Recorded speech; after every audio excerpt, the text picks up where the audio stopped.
ഇപ്പോഴും ചോദ്യം ഇതാണ്. ഒന്ന്, മുഖ്യമന്ത്രിയുടെ മൗനം.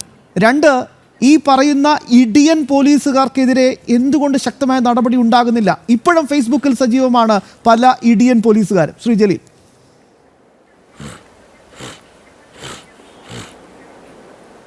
ഇടതുപക്ഷ ജനാധിപത്യ മുന്നണിയുടെ മുഖ്യമന്ത്രിയാണ് കേരളം ഭരിക്കുന്നത്. ഇടിയന്മാർ ആരെങ്കിലും അവശേഷിക്കുന്നുവെങ്കിൽ ഞാൻ നേരത്തെ പറഞ്ഞതുപോലെ ചത്ത എലിയെ പോലെ വലിച്ചെറിയും, ഒരു സംശയവും വേണ്ട. ആ വിഷയത്തിൽ അതാണ് പറയാനുള്ളത്.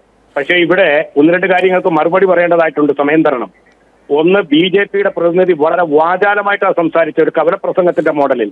അദ്ദേഹം പറയുന്നു CPM ജിഹാദി സംഘമാണ് പോലീസ് സ്റ്റേഷൻ ഭരിക്കുന്നതെന്ന്. നിങ്ങളുടെ ആ ഒരു അഭിപ്രായത്തെ ഞങ്ങൾക്ക് കിട്ടിയ, അല്ലെങ്കിൽ ഇടതുപക്ഷ ജനാധിപത്യ മുന്നണിക്ക് കിട്ടിയ പൂമാലയായിട്ടാണ് ഞങ്ങൾ കാണുന്നത്. കാരണം ഫേസ്ബുക്കും സോഷ്യൽ മീഡിയയും തുറന്നു നോക്കിയാൽ കാണുന്ന ഒരു കാര്യമുണ്ട്.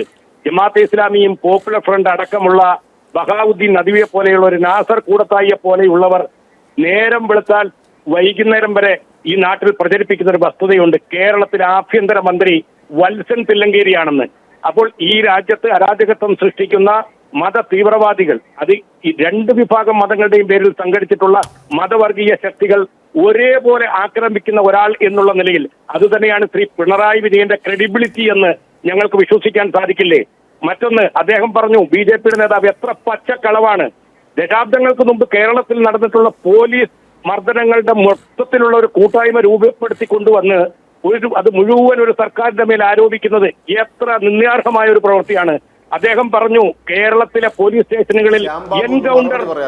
തീർച്ചയായും ഞാൻ പിന്നെ അദ്ദേഹത്തിന് ഇതുവരെ സംസാരിക്കാൻ പറ്റിയിട്ടില്ലല്ലോ, അതുകൊണ്ട് ക്ഷമയോടുകൂടി കേട്ടിരിക്കുകയാണ് ശ്രീ വിലാസ്. അങ്ങനെയൊക്കെ വരും. എവിടെയാ എൻകൗണ്ടർ നടന്നത്?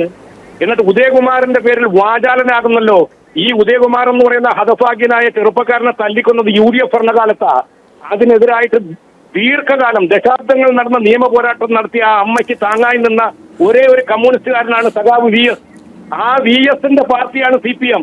ആ CPM അദ്ദേഹം മാത്രമല്ല ശ്രീ ജലീൽ, PK രാജു എന്ന തിരുവനന്തപുരത്തിന്റെ ഡെപ്യൂട്ടി മേയറും ശക്തമായി തന്നെ കൂടെയുണ്ട്. ഞങ്ങൾ സത്യം പറയാൻ ഞങ്ങൾക്ക് ഒരു ബുദ്ധിമുട്ടുമില്ല. ശരിയാണ്, അതൊക്കെ ഉണ്ട്.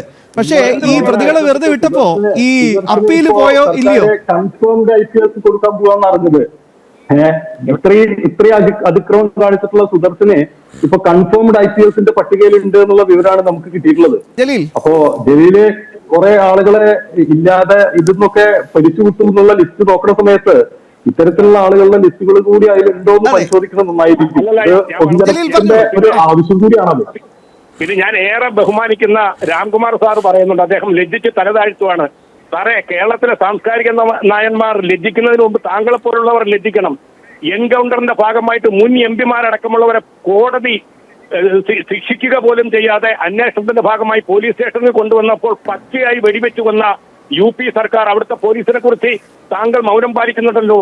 എന്തേ താങ്കൾക്ക് നാവടങ്ങിപ്പോയോ? ബലാത്സംഗ കൊലപാതക അവിടെയൊന്നും ഇത്തരത്തിലുള്ള മൃഗീയമായിട്ടുള്ള സാഹചര്യങ്ങളൊന്നും ഇപ്പൊ നടക്കുന്നില്ല. ഇനിയിപ്പോ അങ്ങോട്ടേക്കുള്ള നോട്ടൊക്കെ ഒന്ന് ദയവായി നിർത്തൂ. കേരളത്തിലേക്ക് വരൂ, പീച്ചിയിലേക്ക് വരൂ, ഗുരുവായൂരിലേക്ക് വരൂ, തൊടുപുഴയിലേക്ക് വരൂ.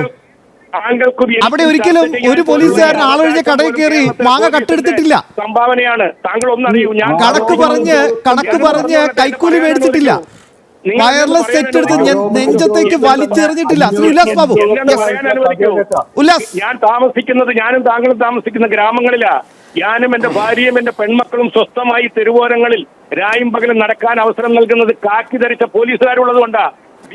അതൊന്നും ആരും ഒന്നും തള്ളി പറയുന്നില്ല.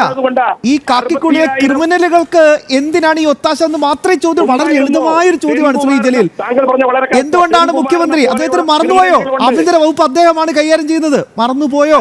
ഈ രണ്ട് ലളിതമായ ചോദ്യമുള്ളൂ. ഉല്ലാസ്, പ്രവർത്തകരായ ക്രിമിനലുകൾ കേരള പോലീസിൽ കടന്നുകൂടിയിട്ടുണ്ട്. എലിയെ പോലെ വലിച്ചെറിയും. കേരളം പ്രബുദ്ധമാണ്. കേരളീയ പോലീസ് അതിന്റെ തനിമ നിലനിർത്തും.